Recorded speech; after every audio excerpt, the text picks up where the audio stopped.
So today's reading isn't actually from a slave narrative. It's a letter written by Reverend J.W. Loguen. It's to his former owner, Sarah Logue, who had written him an open letter and published it in an abolitionist journal. She knew that he had escaped, and she demanded he send her money and return and reimburse her for a horse that he stole. And this is his response. Yours of the 20th of February is duly received, and I thank you for it. It is a long time since I heard from my poor mother, and I'm glad to know she is yet alive, and as you say, as well as common. What that means, I don't know. I wish you had said more about her. You are a woman, but had you a woman's heart, you could have never insulted a brother by telling him you sold his only remaining brother and sister because he put himself beyond your power to convert him into money.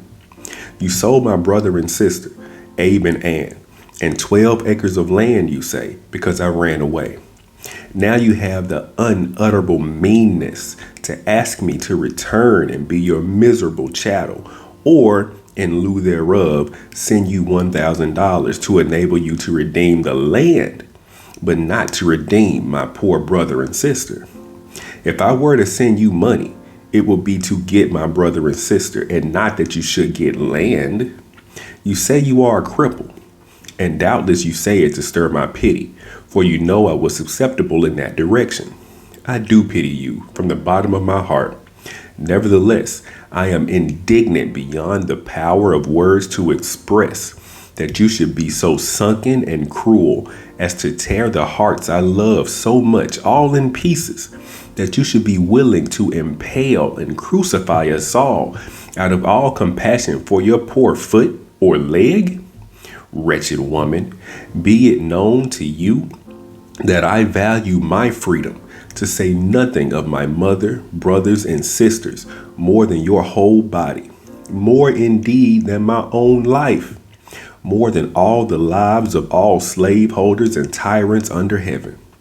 You say you have offers to buy me, and that you shall sell me if I do not send you $1,000. And in the same breath, and almost in the same sentence, you say, you know we raised you as we did our own children. Woman, did you raise your own children for the market? Did you raise them for the whipping post? Did you raise them to be drove off in a coffle in chains? Where are my poor bleeding brothers and sisters? Can you tell? Who is it that sent them off into sugar and cotton fields to be kicked and cuffed and whipped and to groan and die, and where no kin can hear their groans or attend and sympathize at their dying bed or follow in their funeral? Wretched woman, do you say you did not do it? Then I reply, your husband did, and you approved the deed. And the very letter you sent me shows that your heart approves it all. Shame on you. But by the way, where is your husband? You don't speak of him.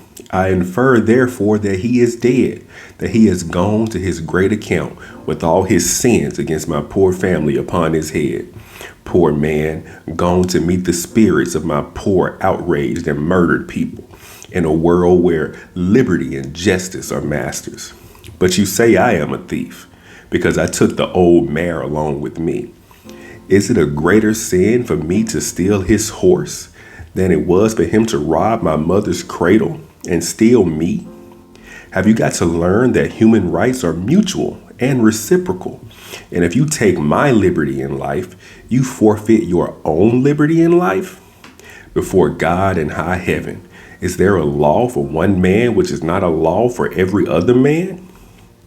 If you or any other speculator on my body and rights wish to know how I regard my rights, they need but come here and lay their hands on me to enslave me. Did you think to terrify me by presenting the alternative to give my money to you or give my body to slavery?